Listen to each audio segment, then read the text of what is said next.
Hello and welcome to this webinar on serious eye damage and eye irritation, which is co-sponsored with the PETA International Science Consortium.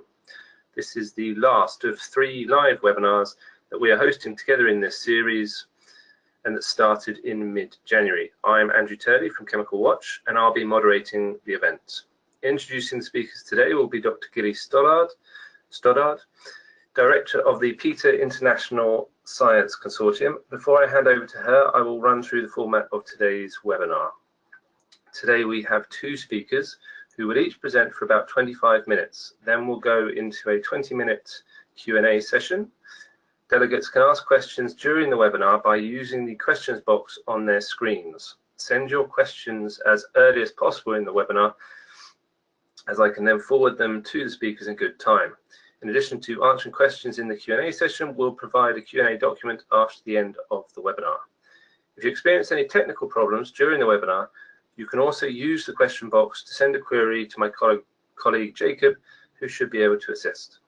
Delegates should also know that a recording of this webinar, along with all the slides, will be available on the Chemical Watch and the PETA International Science Consortium websites in the next few days. Now, let me hand over to Gilly, who will provide some information on this webinar series and introduce you to the speakers. Thanks, Andrew. I'd like to welcome all the participants to today's webinar on behalf of the PETA International Science Consortium and to thank Chemical Watch for their support in hosting these webinars.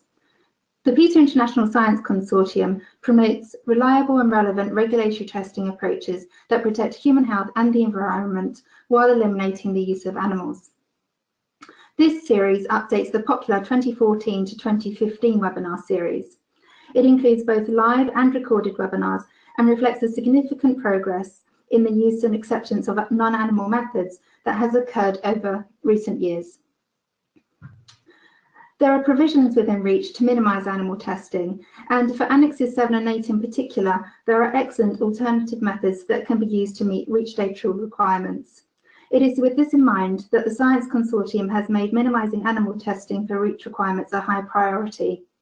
If you check out our website, you will see that we have a page dedicated to promoting alternative methods to meet REACH requirements. Also on our website, we will provide recordings of all webinars in this series. I'd also like to let you know that our scientists are available to assist registrants in avoiding animal testing, so please feel free to get in touch with us if you need advice on how to use the alternative methods discussed during these webinars. Next slide, please. Today, we will be presenting the 3rd live webinar in the series, which is focused on alternative methods for serious eye damage and eye irritation testing. The other live webinars in the series have addressed specific Annex 7 and 8 endpoints, including skin irritation and corrosion and skin sensitization. These webinars are of interest to industry toxicologists, those registering chemicals, REACH consultants, and companies who would like to know more about validated non-animal tests and how companies are using them. Importantly, I'd like to draw your attention to 2 additional recorded webinars that are available on the Science Consortium and Chemical Watch websites. The first recorded webinar gives perspectives on the development, evaluation, and application of in silico approaches for predicting toxicity. This webinar is presented by leading experts in the field, Grace Patlowitz from the US EPA and Mark Cronin from Liverpool John Moores University. The second recorded webinar is presented by Kimo Lukhari from ECHA and discusses ways to avoid acute oral toxicity testing using weight of evidence approaches. Next slide, please.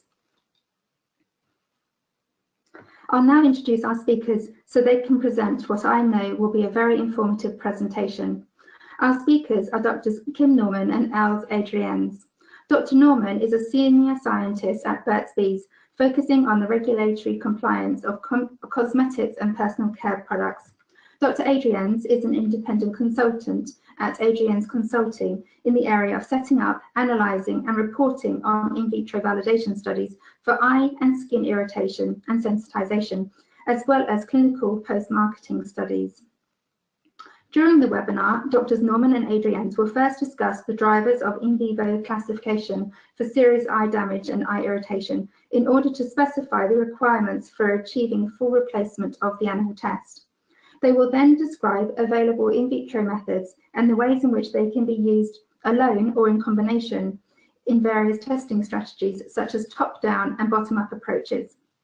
With that, I'll pass the controls over to Els to start. Okay, thank you, Gary. You can go to the next slide, please. And to the next slide, because this one is discussed. Okay, we'll start here. So in order to understand the Draize rabbit eye test that we want to replace, I want to discuss a little bit what is measured in the Draize eye test. And in fact, the test substance is instilled in the conjunctival sac of the rabbit eye. And then 4 tissues are observed for up to 21 days. And those are corneal opacity, which is scored from 0 to 4, iris lesions scored from 0 to 2, conjunctival redness from 2 to 3, and conjunctival chemosis scored from 0 to 4. And for each rabbit, the mean scores are calculated over the over days 1 up to 3, and they are then used to classify the test substance. Furthermore, important observation time points are day 7, day 14, and day 21 to see if persistence exists. You can go to the next slide, please. Okay. We can distinguish between 3 categories in the UN GHS UCLP classification. And a test item results in no category, so not classified, if the mean scores in the majority of the rabbits is below 1 for conjunctival opacity and iris lesions, and is below 2 for the conjunctival effects. So all these endpoints should be below the cutoffs. A category 2 classification can be the result when the mean scores for corneal opacity are between 1 and 3, for iris between 1 and 1.5, and for conjunctival redness and chemosis equal to or above 2 for one of the endpoints, but in the majority of the animals. And then a category 1 classification can be the result, which we also call serious eye damage, can be the result of severity. And this is the case when a test item results in corneal opacity above 3, equal to or above 3 in the majority of the animals, and or iritis above 1.5. But category 1 can also be the result of persistence at day 21 in at least 1 rabbit for any of the tissues. So, for example, if there is 1 rabbit with a CO equal to 1 and all other scores are equal to 0, then the test item is classified as category 1. CO equals 4 in any rabbit at any time can also result in a Cat1 classification. And then to distinguish between category 2B and 2A, in category 2B chemical, there all scores should reverse within 7 days, and for a category 2A, all scores should reverse within 21 days. You can go to the next slide. So today there is no single in vitro method that can cover the 3 UN GHS classifications, and so replace the in vivo rabbit eye test. And in order to better understand this, comprehensive in-depth analysis were performed on historical in vivo rabbit Draize data, and they revealed some key causes why only partial replacement was accomplished until now. So the main outcome of these analyses was a better insight on the within test variability, and based on the outcome of the study,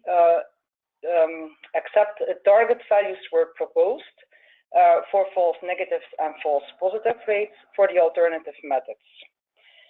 And then the second part was a better understanding of the drivers of classification, and this led to the identification of key criteria that should be taken into consideration when selecting reference chemicals for the evaluation of test methods and testing strategies. You can go to the next slide.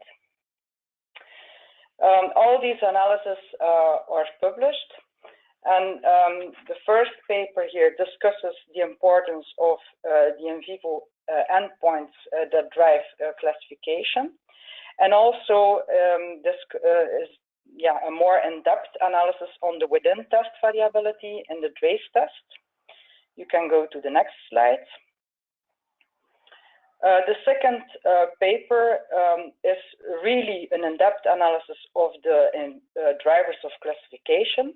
And an important result of this work was the publication of Cosmetics Europe Draize Test Reference Database, which is called the DRD. And it's published as an annex of this paper. And in fact, this database contains a list of more than 600 chemicals with details on the respective driver of classification. And this list is a very useful tool for the selection of reference chemicals for the evaluation of alternative methods and strategies. The next slide, please. This is a recent paper published by Leuchtefeld, and that discusses and reports on between test variability. And this was based on publicly available REACH data that were registered between 2008 and 2014. And I will now discuss in brief the most important outcomes of all those analyses. You can go to the next slide, please. Here in the table, you can see the prevalence of the outcomes of the Draize test based on different sources of the databases. The first source is the Reference Chemicals Database, which is in fact a compilation of 3 other databases, the ECTOC, DBET, and LNS. An important thing to mention here is that those chemicals were put together mainly to support validation studies. Then the second database is the European New Chemicals Database, NCD. And this database contains chemicals that were registered by multiple industry sectors since 1981. Then the third one is based on the REACH registrations between 2008 and 2014, which is mentioned, discussed in the Leuchtefeld paper. Now, basically, you can see that the no-cut classification is the most common outcome. In the Reference Chemicals Database, 60% of the chemicals were classified no-cut, which is different from the other databases. But you must remember that the RCD for this database, chemicals were put mainly together to support the validation studies. And in the NCD and the REACH registrations, the prevalence of no-cut is between 73 and 83%, followed by the category 2, and let's say that 10% of less than 10% of the registered chemicals belongs to the Cat 1 category. You can go to the next slide. The basic outcome of these analyses, well, for the within test variability, this one is based on the RCD and NCD databases. The overall classification error for no cut and Cat 2 was negligible, less than 1%. And for the Cat 2 chemicals, at least 12% could be equally identified as no cut. For the Cat 1 chemicals, at least 11% could be equally identified as category 2. In the paper of Leuchtefeld, between test variability is discussed from the REACH registrations. Does it mean that the results came from different laboratories? and it was based on all the test substances where at least 2 Draize tests were available with extractable eye irritation categories, and roughly this was a set of 500 test substances. And again, the overclassification error for no cut and cut 2 is negligible, and the reproducibility for the no cuts was 94%. For the category 2s, however, most probably repeat test outcome is a no cut. And then for the cut 1 chemicals, the reproducibility was 74%, but it is also important to mention that 10% of the cut 1s could also be equally identified as a no cut classification. You can go to the next slide. So based on the studies, you can see that there is a high overprediction power of the Draize eye test. And these findings, they should be considered when defining acceptance levels for false negatives and false positives in the development and the validation of alternative test methods and testing strategies. You can go to the next slide. Then the DRD and the importance of the drivers of classification. For this analysis, the following sources of data banks were used. So in total, the DRD contains data on 681 independent Draize eye studies. So the ECTOC, ZBET, and LNS data were included in the study, but also the database developed by NICETM to support retrospective evaluations of the BCOP, the isolated chicken eye, the isolated rabbit eye, and the headcam. And then the database developed by URL-ECFAM to support prospective validation studies of the reconstructed human cornea epithelium-based test methods. And then 5 other studies that do not belong to the other sources. You can go to the next slide.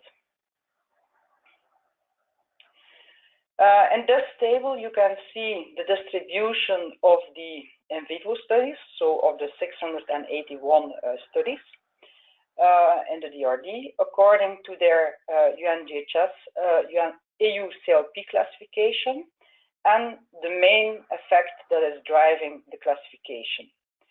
And you can see that some cells are highlighted with a gray background, while they indicate the most important drivers of classification. We'll first focus on the category 1 test substances. 28% of the studies in the DRD correspond with category 1. And then 27% were classified based on severity.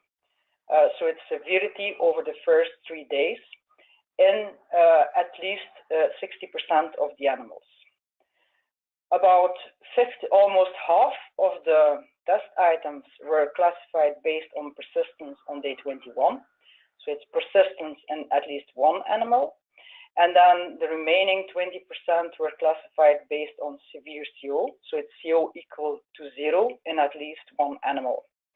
If we then focus on the chemicals, on the test items that were classified based on severity, you can see that corneal opacity is the most important one driving the classification. 73% of the studies were classified based on a CO mean equal to or above 3, whereas 26 were classified based on iritis. But this can be in combination with a CO mean above 3. Then for the persistence on day 21, you can see that again, corneal opacity is the most important endpoint driving the classification, with 80% of the chemicals classified based on that endpoint. And then the remaining were classified based on conjunctival effects, and conjunctival effects were grouped together. So it's conjunctival redness and conjunctival chemosis. And none of the test items was classified based on persistence on the iris on its own. And then if we focus on the category 2 chemicals, you can see that again, corneal opacity is an important endpoint, with 60% of the chemicals classified based on this endpoint. 38 was classified based on conjunctival effects. And again, Iritis is only, can be ignored. For the no category chemicals, we distinguish between 4 different subgroups, and the most important subgroup here is the subgroup with CO equals 0. Almost more than 75% of the test items was belonging to this group. It means that the corneal opacity was 0 in all observation times in all animals. Then the subgroups where the stars are indicated. They correspond with at least one animal with a mean score above the classification cutoff during the first 3 days. And then the subgroups with CO bigger than 0, they indicate that in at least one animal at a certain observation time point, the corneal opacity was bigger than 0. You can go to the next slide. So based on the analysis of the drivers of in vivo classification, the following conclusions can be made.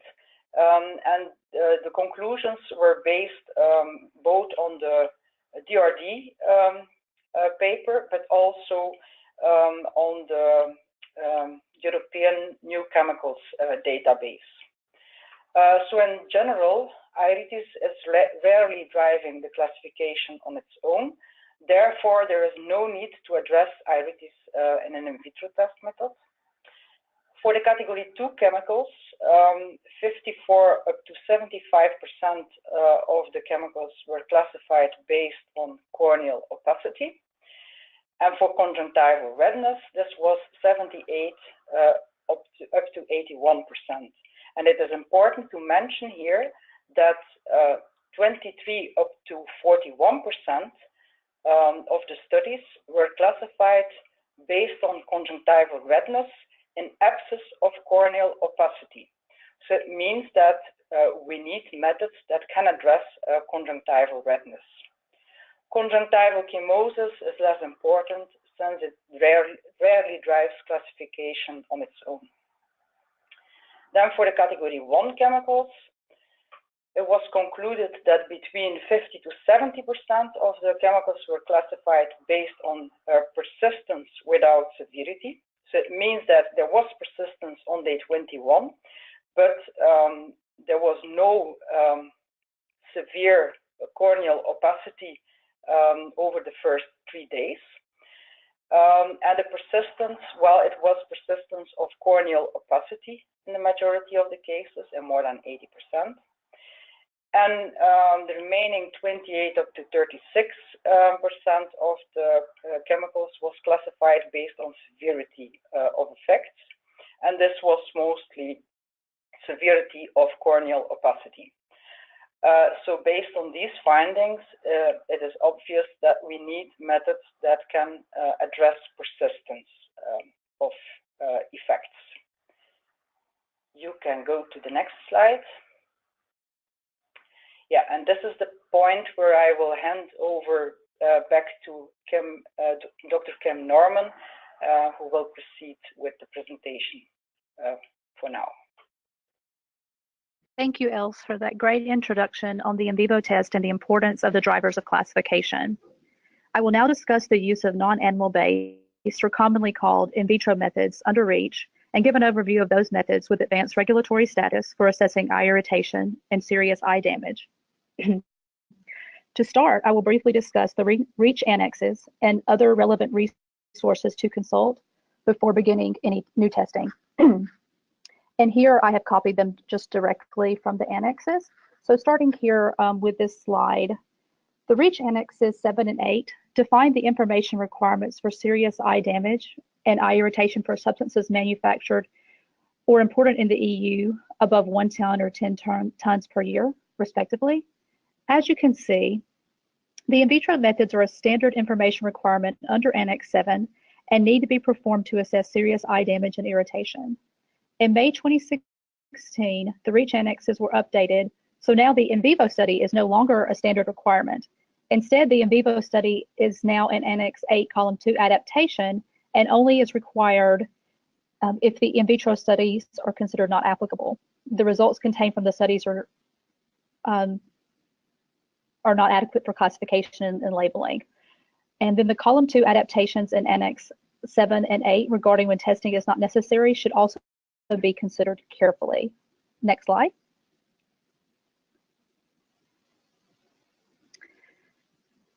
Before conducting any new test, it should also be remembered that Annex 11, as shown here, describes the general rules for adaptation of the standard testing requirements set out in Annexes 7 through 10. Annex 11 considers circumstances when testing can be waived when it may not appear scientifically necessary, for example, by using existing data or applying a weight of evidence approach, using in silico approaches such as QSAR and applying grouping and read across. Other approaches include waiving testing when it's technically not possible. Section 1.4 of this annex is of particular relevance and addresses the use of in vitro methods. This section describes the use of in vitro methods that have not been validated but are sufficiently standardized and can be used to identify positive results.